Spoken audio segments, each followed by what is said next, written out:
जय Hind and hello guys, स्वागत है आपका आपके अपने YouTube चैनल ज्ञानदेह होस्ट में। और इस वीडियो में मैं आपको बताने वाला हूं air India airport services limited भर्ती 2024 के बारे में कि कैसे आपको इस भर्ती का फॉर्म फिलअप करना है। अब जब आप यहां पर भर्ती के बारे में फॉर्म को भरेंगे तो आपके मन में सवाल आएगा कि इसमें कौन लोग फॉर्म को भर पाएगा। तो आपको इस वीडियो के अंदर पहले यही बताया जाएगा अच्छे से कि कौन लोग इस फॉर्म को भरने के लिए एलिजिबल है और ये किस तरह की भर्ती है, और फिर आपको बताया जाएगा कि कैसे आपको इस फॉर्म को भरना है। तो वीडियो को आपको पूरा देखना है। अगर आपने ये वीडियो पूरी देख ली तो फिर आपको कोई और वीडियो को देखने की आवश्यकता नहीं पड़ेगी। आप इसी से आपका इस प्रोसेस को कंप्लीट कर सकेंगे। अब चलिए शुरू करते हैं। तो गाइज, ये वैकेंसी निकाली गई है air India airport services limited के द्वारा। पहले इसका जो नाम था वो था air India air transport services limited. अभी इसका नाम चेंज करके air India airport services limited कर दिया गया है। और यहाँ पर गाइज ये जो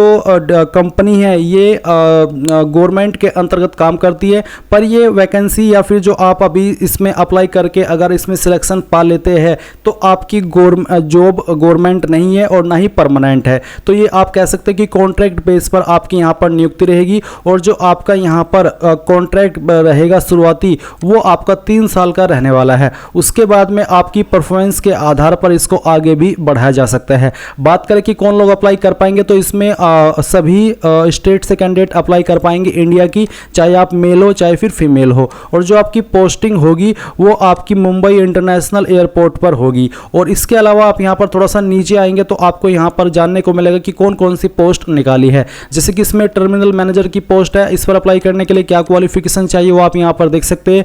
और करके जो लिखा है इसका मतलब यह है कि या तो ऊपर वाली क्वालिफिकेशन होनी चाहिए या फिर जो नीचे मेंशन की गई है वो क्वालिफिकेशन आपकी होनी चाहिए। सैलरी आपकी 75,000 रहेगी और 55 साल एज लिमिट है, यानी कि 55 साल से ज़्यादा आपकी उम्र नहीं होनी चाहिए, इससे कम ही रहनी चाहिए। फिर आप यहाँ पर इसी प्रकार से डिप्यूटी टर्मिनल मैनेजर की पोस्ट देखेंगे, सैलरी कितनी मिलेगी, एज लिमिट क्या है, क्वालिफिकेशन क्या चाहिए, वो आप यहाँ पर देख सकते हैं। इसमें गाइज जो सबसे ज़्यादा वैकेंसी है और जिस पर अप्लाई करने के लिए आप यहाँ पर सभी एलिजिबल हो पाएंगे वो है आपकी हैंडीमैन की। मैं यहाँ पर आपको हैंडीमैन की पोस्ट के ऊपर लेकर के चलता हूँ और आपको बताता हूँ कि इसमें कितनी वैकेंसी आपकी निकाली गई है। टोटल वैकेंसी की अगर बात करें तो 3,526 है, पर जो आपकी हैंडीमैन की पोस्ट है उसके लिए कितनी वैकेंसी है उसके बारे में यहाँ पर बात करते हैं। तो गाइज अभी जो आप यहाँ पर देख सकते हैं 18 सीरियल नंबर है पोस्ट का और हैंडीमैन मेल की वैकेंसी है। इस पर अप्लाई करने के लिए 10वीं पास की योग्यता मांगी है। और इसके लिए जो पोस्ट है हैंडीमैन मेल के लिए 2216 है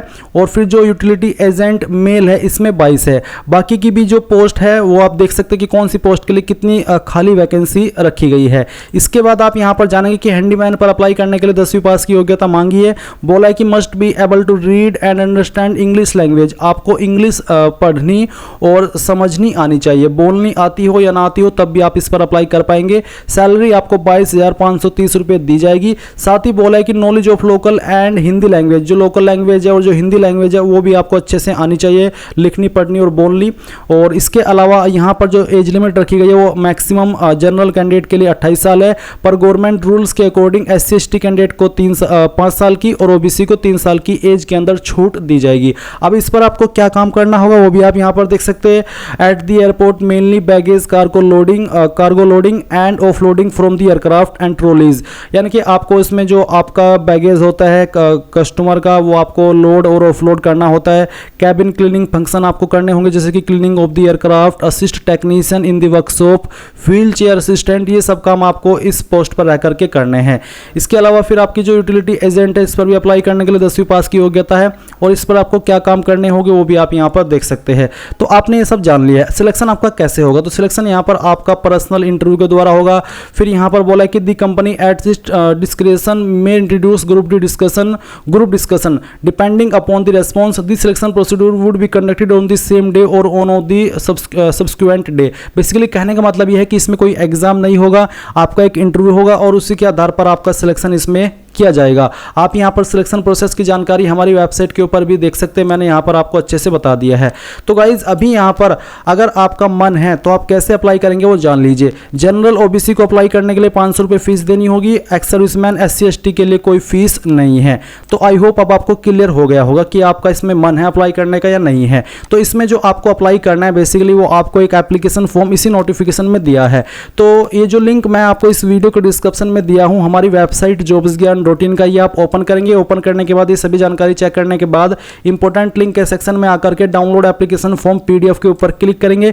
आपके सामने नोटिफिकेशन आएगा। इस नोटिफिकेशन में ही आपको नीचे की तरफ पेज नंबर मैं आपको एक बार दिखाता हूँ। ये जो आपका पेज नंबर है ये है 24। इस पेज नंबर 24 पर आपको आपका एप्लीकेशन फॉर्म मिलेगा। ये आपको डाउनलोड करके प्रिंट कराना है। कहाँ तक मैं आपको दिखा दे रहा हूँ, आपको इसको प्रिंट कराना होगा। ये सब जो मैं यहाँ पर आपको दिखाया हूँ पेज नंबर 29 तक आपको इसको प्रिंट कराना है। और प्रिंट कराने के बाद में अब आपको इसको भरना है। आपको ये फॉर्म कहीं से खरीदना नहीं है। तो गाइज अब आपको कैसे भरना है वो आप जान लीजिए। तो यहाँ पर आपको फॉर ऑफिस यूज ओनली दिया है, यानी कि जब ये सब जानकारी आपको नहीं भरनी है, आपको यहाँ पर नीचे आना है। Paste recent colour passport photograph and sign across. आपको यहाँ पर एक आपका कलर फोटो चिपकाना है और उसके ऊपर साइन करने हैं। आधे यहाँ पर नीचे की तरफ और आधे आपके फोटो के ऊपर होने चाहिए। पोजीशन अप्लाइड फॉर, कौन सी पोस्ट के लिए आप अप्लाई कर रहे हो, ये सभी आपकी वैकेंसी है जो कि यहाँ पर आपको दी गई है। तो इनमें से कौन सी पोस्ट के लिए आप अप्लाई कर रहे हैं वही पोस्ट आपको यहाँ पर लिख देनी है। उसके बाद में आपको यहाँ पर नीचे आता है सिलेक्टेड स्टेशन। तो मुंबई में आपकी पोस्टिंग रहेगी। क्या आप यहाँ पर जो एम्प्लॉयमेंट रोजगार कार्यालय होता है उसके अंदर आप रजिस्टर्ड है, उसके थ्रू आप अप्लाई कर रहे हैं? अगर हाँ तो यस, नहीं तो आप नो करेंगे। अगर आप यस करते तो फिर आपको रोजगार कार्यालय का जो रजिस्ट्रेशन नंबर है वो देना होगा। साथ ही जो उसकी रजिस्ट्रेशन की कॉपी है वो भी आपको यहाँ पर अटैच करनी होगी। इसके बाद फर्स्ट पॉइंट में आपको आपका नाम 10वीं के सर्टिफिकेट के अकॉर्डिंग अंग्रेजी के बड़े अक्षरों के अंदर लिखना है। पहले फर्स्ट नेम, फिर मिडिल नेम और फिर लास्ट नेम। उसके बाद आप फादर नेम लिखेंगे। और इसके बाद फिर गाइज आपको यहाँ पर आपकी डेट ऑफ बर्थ लिख देनी है, पहले डे फिर मंथ और उसके बाद में ईयर। फिर आता है palace and state of birth, कौन सी सिटी और स्टेट के अंदर आपका जन्म हुआ है वो आप लिखेंगे। पहले यहाँ पर सिटी का नाम, उसके बाद में स्टेट का नाम। फिर 5 पॉइंट में आपका जो प्रेजेंट एड्रेस है वो आप यहाँ पर लिख दीजिएगा, जो भी आपका प्रेजेंट एड्रेस है। पिन कोड क्या है आपका वो आप यहाँ पर लिखेंगे। स्टेट कौन सी है, यूपी, MP, जो भी है वो आप यहाँ पर लिख दीजिएगा। उसके बाद आपको यहाँ पर आपका मोबाइल नंबर देना है, आपकी ईमेल आईडी देनी है जो कि देनी अनिवार्य है। 6 पॉइंट में आप बताइए कि आपका जेंडर मेल है या फिर फीमेल है। इसके बाद 7 पॉइंट में आपका जो भी स्टेटस है उसी के नीचे आपको X लिख देना है। मैरिड है तो मैरिड के नीचे, अनमैरिड है तो अनमैरिड के नीचे।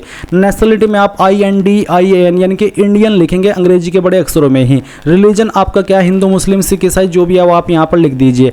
10 पॉइंट है मदर टंग, यानी कि आपकी मातृभाषा कौन सी है, हिंदी, मराठी, गुजराती, पंजाबी जो भी है वो आप लिख दीजिए। 11 पॉइंट में आपका जो पैन कार्ड का नंबर है वो आप देंगे। 12 पॉइंट में आपको आधार कार्ड का नंबर देना है। 13 पॉइंट में आपको यहाँ पर जो भी आपकी कास्ट है उसके नीचे X लिख देना है या फिर उसके नीचे राइट का निशान लगा देना है। वैसे आप यहाँ पर X लिखेंगे क्योंकि X लिखने के लिए आपको बोला है। और अगर आप SC ST OBC है या EWS है तो आपको कास्ट सर्टिफिकेट की फोटोकॉपी इस फॉर्म के साथ अटैच करनी होगी। फिर आप नीचे आएंगे, यहाँ पर है कि क्या आप पुलिस सर्विसेज से है, अगर हाँ तो आपको यस के सामने टिक करना, नहीं तो नो के ऊपर। डी सेक्शन में अगर आप अभी गवर्नमेंट के अंदर काम करें इनमें से किसी भी डिपार्टमेंट में तो आप यस के सामने टिक करें, नहीं तो आपको नो के सामने टिक करना है। अब आती है क्वालिफिकेशन की जानकारी, जैसे कि यहाँ पर 10th का क्वालिफिकेशन है तो आपने कौन से स्कूल कॉलेज से आपकी 10वीं की है वो आप यहाँ पर नेम ऑफ यूनिवर्सिटी इंस्टीट्यूट के अंदर लिखेंगे। Date, month and year of passing, कौन से डेट और कौन से महीने में आपने आपकी 10वीं पास की है ये आपको आपकी मार्कशीट के ऊपर डेट देखने को मिल जाएगी। अगर एग्जैक्ट डेट नहीं मिल पा रही है तो आप एक एक्सपेक्टेड डेट अंदाजे से भी वो डेट और मंथ यहाँ पर डेट, मंथ और ईयर आप यहाँ पर लिख सकते हैं। ड्यूरेशन में आप 0-1 लिखेंगे क्योंकि 10th एक साल में काउंट होती है। परसेंटेज या फिर क्लास या फिर डिवीजन आपकी क्या थी वो आप यहाँ पर लिख देंगे, तो जो भी आपकी परसेंटेज थी वो लिखिएगा। उसके बाद आपको सेम तरीके से 12वीं की जानकारी भरनी है और ड्यूरेशन में आपको यहाँ पर 2 साल लिखना होगा। अगर आप डिप्लोमा किया तो डिप्लोमा में भी आपको इंस्टीट्यूट का नाम, पासिंग ईयर और फिर आपका ड्यूरेशन, उसके अलावा आपको परसेंटेज और मार्क्स बताने हैं। ITI की जानकारी भी सेम तरीके से भर सकते हो और डिग्री की जानकारी भी आप सेम तरीके से भरेंगे।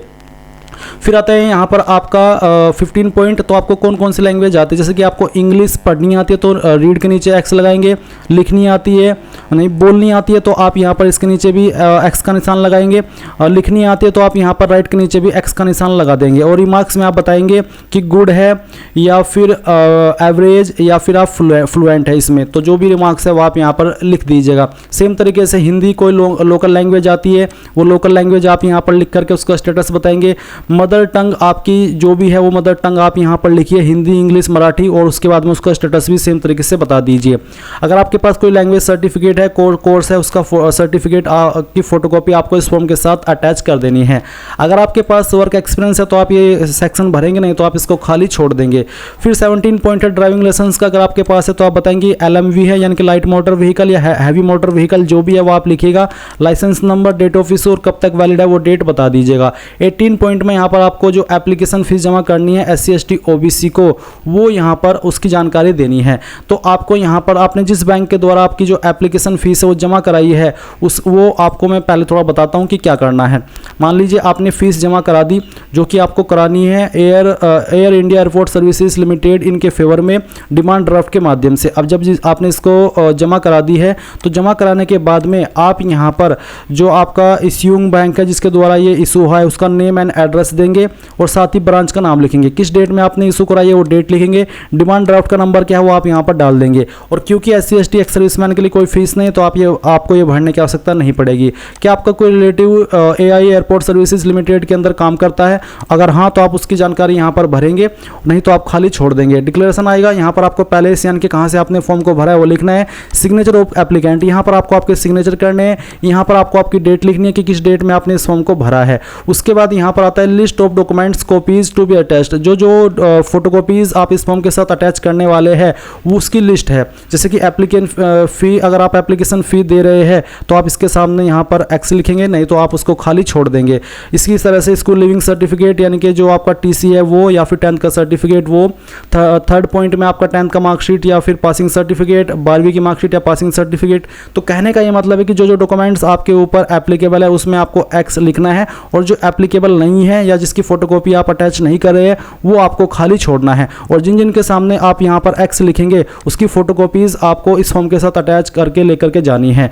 और ये फोटोकॉपीज आप अटैच तो करेंगे ही, साथ ही साथ इनकी ओरिजिनल में भी आपको डॉक्यूमेंट वेरिफिकेशन के टाइम लेकर के जानी है। बेसिकली इसमें आपको डायरेक्टली वॉक इन इंटरव्यू के लिए ही जाना है। अभी बात करते हैं कि आपको करना क्या है ये सब करने के बाद में।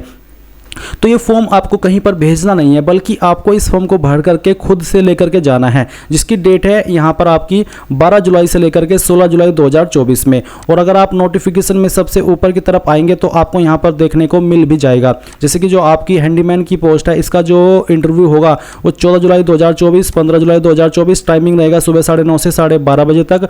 और जो हैंडीमैन मेल फीमेल है, इसका जो डेट है इंटरव्यू का वो 16 जुलाई 2024 है, और टाइमिंग भी आप यहाँ पर देख सकते हैं। और ये आपका एड्रेस है जिस एड्रेस पर आपको जाना है इंटरव्यू के लिए। यानी कि फॉर्म भर करके आपको कहीं पर भेजना नहीं है, बल्कि जो डॉक्यूमेंट्स है वो और उनकी फोटोकॉपी, ओरिजिनल में भी और फोटोकॉपी भी, वो लेकर के आपको जानी होगी इन डेट्स में जो यहाँ पर मेंशन की गई है।